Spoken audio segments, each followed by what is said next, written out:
السلام علیکم ورحمۃ اللہ۔ الحمدللہ رب العالمین والصلاة والسلام علی رسولہ الکریم، اما بعد۔ علماء آخرت کی چھٹی علامت یہ ہے کہ وہ فتویٰ دینے میں جلدی نہ کریں، بلکہ جب تک اس سے بچ رہنا ممکن ہو بچنے کی کوشش کریں۔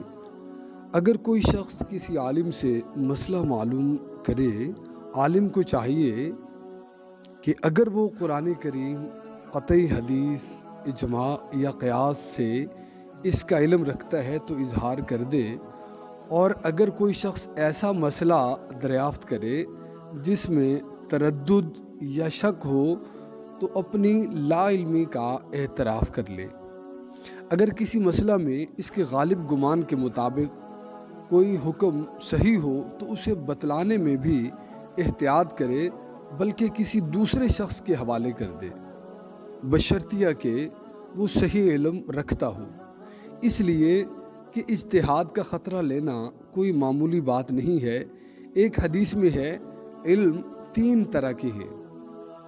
پہلا علم ایک کتاب ناطق یعنی قرآن، اور ایک ہے سنت جاریہ یعنی حدیث رسول صلی اللہ علیہ وآلہ وسلم، اور تیسرا علم ہے لا ادری، وہ کیا؟ میں نہیں جانتا، یہ بھی علم ہے۔ شابی رحمۃ اللہ علیہ کہتے ہیں کہ لا ادری، یہ کہہ دینا کہ میں نہیں جانتا، یہ آدھا علم ہے۔ جو شخص لا علمی کے مواقع پر خدا کے لیے خاموش رہ جائے، وہ بھی ثواب میں اس سے کم نہیں جو جاننے پر صحیح مسئلہ بتا دینے میں ثواب حاصل ہوتا ہے۔ اس لیے کہ لا علمی کا اعتراف کرنا نفس پر بڑا گراں گزرتا ہے۔ اکابر صحابہ کرام کی یہی عادت تھی، چنانچہ حضرت ابن عمر رضی اللہ تعالیٰ عنہ کا دستور تھا کہ جب کوئی فتویٰ معلوم کرتا تو فرماتے کہ فلاں کے پاس چلے جاؤ، وہی لوگوں کے معاملات کا کفیل ہے، اور اس مسئلے کا طوق اس کی گردن میں ڈال دو۔ حضرت ابن مسعود رضی اللہ تعالیٰ عنہ فرماتے ہیں کہ جو شخص لوگوں کو ہر معاملے میں فتوے دیتا ہے وہ دیوانہ ہے۔ یہ بھی فرمایا کہ علم کی ڈھال لا ادری ہے کہ میں نہیں جانتا۔ اگر کوئی اس میں چوک جائے تو پھر جان کی خیر نہیں۔ ابراہیم ابن ادھم رحمہ اللہ تعالیٰ فرماتے ہیں کہ شیطان پر اس عالم کا بولنا سخت گراں گزرتا ہے جو علم سے بولتا ہے اور علم ہی کے ساتھ خاموشی اختیار کرتا ہے۔ تو اس کا مطلب ہے کہ صحیح جو عالم ہے اس کی خاموشی بھی شیطان کے لیے گراں گزرتی ہے، اس کا بولنا بھی گراں، اس کا خاموش رہنا بھی شیطان کے لیے تکلیف کا باعث بنتا ہے۔ اس وقت شیطان کہتا ہے کہ اس عالم کو دیکھو، اس کا چپ رہنا مجھ پر اس کے بولنے سے زیادہ گراں گزرا ہے۔ بعض اکابر نے ابدال کی یہ صفت بیان کی ہے کہ ان کی غذا فاقہ ہے اور کلام ضرورت، یعنی جب تک ان سے کوئی سوال نہ کرے اس وقت تک یہ نہیں بولتے، اور اگر کوئی بتلانے والا موجود ہوتا ہے تو پوچھنے پر بھی خاموش رہتے ہیں۔ یہ صرف مجبوری کی حالت میں ہے، جواب دیتے ہیں جب کوئی مجبوری ہو۔ یہ لوگ سوال کرنے سے پہلے بولنے کو بھی تقریر کی مخفی خواہش قرار دیتے ہیں۔ حضرت علی رضی اللہ تعالیٰ عنہ اور حضرت عبداللہ ابن عباس رضی اللہ تعالیٰ عنہ ایک مقام سے گزرے جہاں ایک شخص لوگوں کے سامنے تقریر کر رہا تھا۔ ان بزرگوں نے ارشاد فرمایا کہ یہ صرف اپنا تعارف کروانا چاہتا ہے۔ بعض اکابر کا قول ہے، عالم وہ ہے کہ جب اس سے کوئی مسئلہ دریافت کیا جائے تو اسے یہ محسوس ہو گویا اس کی ڈاڑھ نکالی جا رہی ہے۔ حضرت ابن عمر فرمایا کرتے تھے کہ تم لوگ یہ چاہتے ہو کہ ہمیں پل بنا لو، تم پل، اور اس پر سے تم دوزخ کی طرف عبور کرو۔ ابو حفص نیشا پوری رحمہ اللہ تعالیٰ فرماتے ہیں کہ عالم وہ ہے جو سوال کے وقت اس تصور سے خوف زدہ رہے کہ قیامت میں کہیں یہ پوچھ لیا جائے کہ جواب کہاں سے آیا تھا، کہاں سے دیا تھا جواب۔ ابراہیم تیمی رحمۃ اللہ علیہ سے اگر کوئی مسئلہ پوچھا جاتا تو رونے لگتے اور فرماتے کہ تمہیں کوئی دوسرا شخص نہیں ملا کہ مجھ پر چڑھ دوڑے ہو۔ ابو العالیہ ریاحی، ابراہیم نخعی اور ابراہیم ابن ادھم اور سفیان ثوری رحمہ اللہ تعالی 2-3 افراد سے زیادہ کی مجلس میں بیان نہ کرتے، اور جہاں تک اپنی لا علمی کے اعتراف کی بات ہے تو خود حضرت صلی اللہ علیہ وآلہ وسلم سے اس طرح کے واقعات منقول ہیں۔ ایک روایت میں آپ کا یہ ارشاد نقل کیا گیا، یہ ابو داؤد اور حاکم کی میں یہ درج ہے، آپ نے فرمایا میں نہیں جانتا کہ عزیز نبی ہیں یا نہیں، اور فرمایا میں نہیں جانتا کہ تبا شاہ یمن جو تھا وہ ملعون ہے یا نہیں، میں نہیں جانتا کہ ذوالقرنین نبی ہیں یا نہیں۔ تو آقا کریم صلی اللہ علیہ وآلہ وسلم نے اتنے صاف الفاظ میں فرمایا کہ میں نہیں جانتا۔ ایک روایت میں ہے جب حضرت صلی اللہ علیہ وآلہ وسلم سے زمین میں بہترین جگہ اور بدترین جگہ کے متعلق دریافت کیا گیا تو آپ نے فرمایا میں نہیں جانتا، یہاں تک کہ جبرائیل علیہ السلام تشریف لائے اور آپ نے ان سے دریافت کیا تو جبرائیل نے کہا کہ میں نہیں جانتا، یہاں تک کہ اللہ تعالیٰ نے انہیں بتلایا کہ بہترین جگہ مساجد اور بدترین جگہ بازار ہیں۔ حضرت ابن عمر رضی اللہ تعالیٰ عنہ سے اگر کوئی 10 مسئلے پوچھتا تو آپ ایک کا جواب دیتے اور 9 کے جواب میں خاموش رہتے۔ ابن عباس رضی اللہ تعالیٰ عنہ اگر ان سے کوئی 10 مسئلے پوچھتا تو یہ ان میں 9 کا جواب دے دیتے اور ایک کے جواب میں خاموشی اختیار فرماتے۔ فقہائے سلف میں ایسے لوگ بہت تھے جو یہ کہہ دیتے تھے کہ میں نہیں جانتا، میں جانتا ہوں، یہ کہنے والے لوگوں کی تعداد بہت کم تھی۔ سفیان ثوری، مالک ابن انس، احمد بن حنبل، فضیل ابن عیاض اور بشر ابن حارث وغیرہ یہ تمام حضرات لا ادری کہنے والے تھے۔ عبد الرحمن ابن لیلہ فرماتے ہیں کہ میں نے مسجد میں 120 صحابہ کی زیارت کی ہے، ان میں سے کسی سے کوئی فتویٰ پوچھا جاتا تو وہ یہی چاہتا کہ کوئی دوسرا بھائی اس سوال سے ہمیں بچا لے۔ ایک روایت میں عبد الرحمن ابن ابی لیلہ کے یہ الفاظ کہ جب کوئی سوالی ان کے سامنے آتا تو وہ اس کو دوسرے کے پاس بھیج دیتے، دوسرا تیسرے کے پاس، یہاں تک کہ وہ سوالی پھر پہلے کے پاس آ جاتا۔ روایت میں ہے کہ اصحاب صفہ میں سے کسی کے پاس ایک بھنی ہوئی سری بطور ہدیہ آئی۔ اس وقت اصحاب صفہ نہایت تنگ دستی کی زندگی گزار رہے تھے۔ ان صحابی نے وہ ہدیہ دوسرے کی طرف بڑھا دیا، دوسرے نے تیسرے کو، بالآخر پہلے ہی کو واپس مل گیا۔ اس تفصیل کی روشنی میں ہمارے زمانے میں علماء کرام کی حالت کا جائزہ لیجئے اور غور کیجئے کہ حالات کس قدر بدل گئے ہیں۔ پہلے لوگ جس چیز سے بھاگتے تھے اب وہ مطلوب بن گئی ہے، اور جو چیز پہلے کبھی مطلوب تھی اب اس سے نفرت کی جانے لگی ہے۔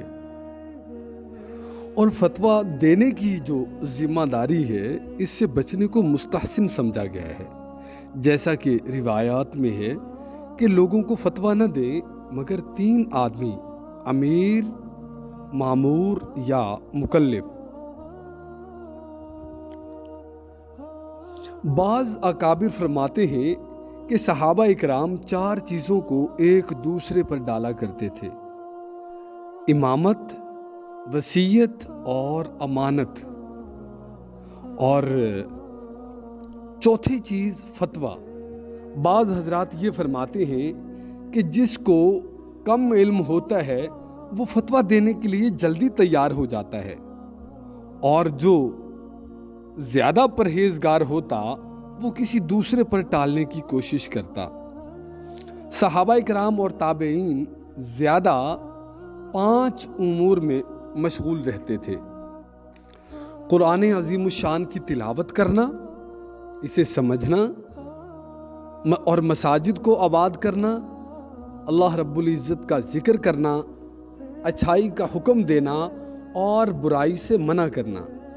اس لیے کہ ان حضرات نے حضرت صلی اللہ علیہ وآلہ وسلم کا یہ ارشاد سنا تھا کہ ابن آدم کی تمام باتیں اس کے لیے نقصان دہ ہیں، مگر 3 باتیں اس کے لیے مفید ہیں: اچھی بات کا حکم کرنا، بری باتوں سے منع کرنا اور اللہ کا ذکر کرنا۔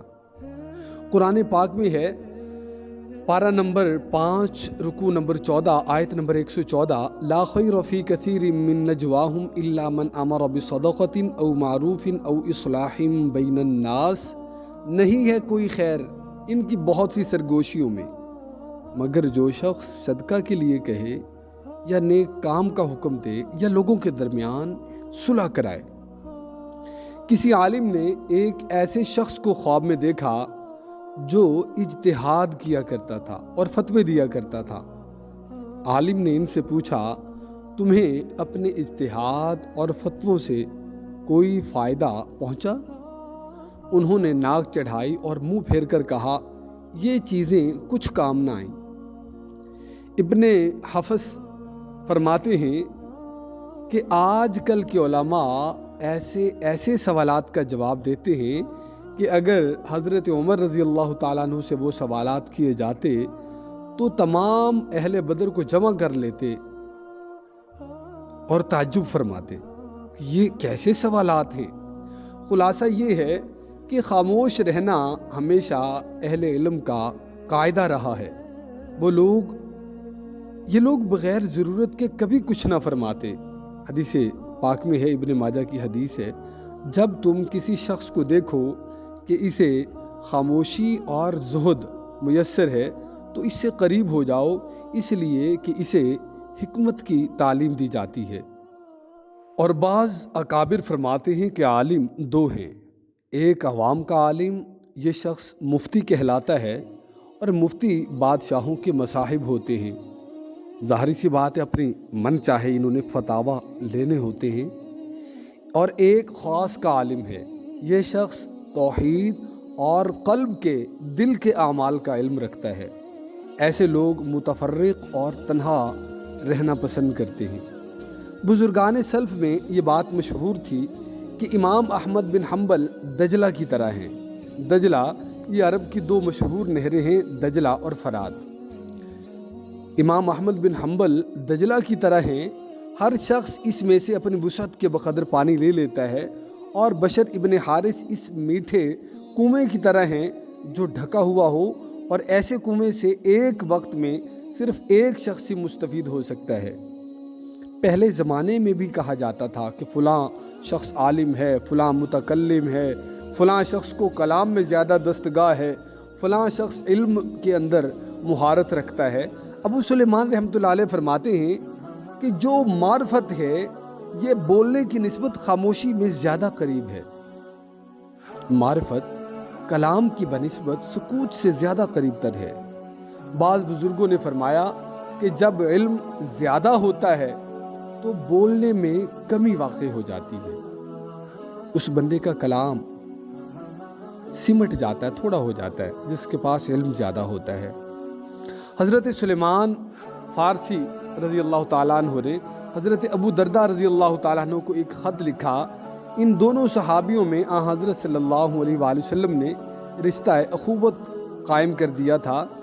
خط کا مضمون یہ تھا، بھائی میں نے سنا ہے کہ تمہیں لوگوں نے مسند طب پر بٹھا دیا ہے اور اب تم مریضوں کا علاج کیا کرتے ہو، مگر اچھی طرح سوچ لو، اگر حقیقت میں تم طبیب ہو تب تو کلام کرنا، بات کرنا، اس صورت میں تمہارا ہر لفظ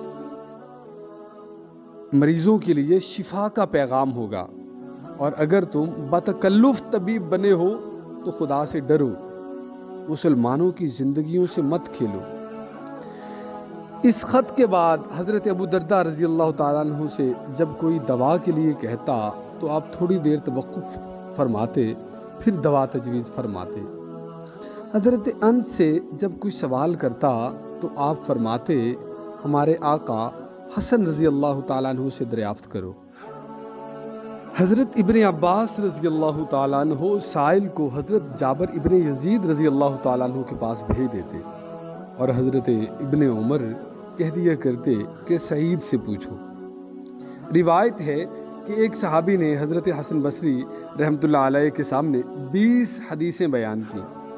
لوگوں نے ان احادیث کی تشریح کے لیے عرض کیا، فرمایا میں صرف روایات الفاظ کا علم رکھتا ہوں۔ بعد میں حسن بصری رحمۃ اللہ علیہ نے ایک ایک حدیث کی الگ الگ تشریح بیان کی۔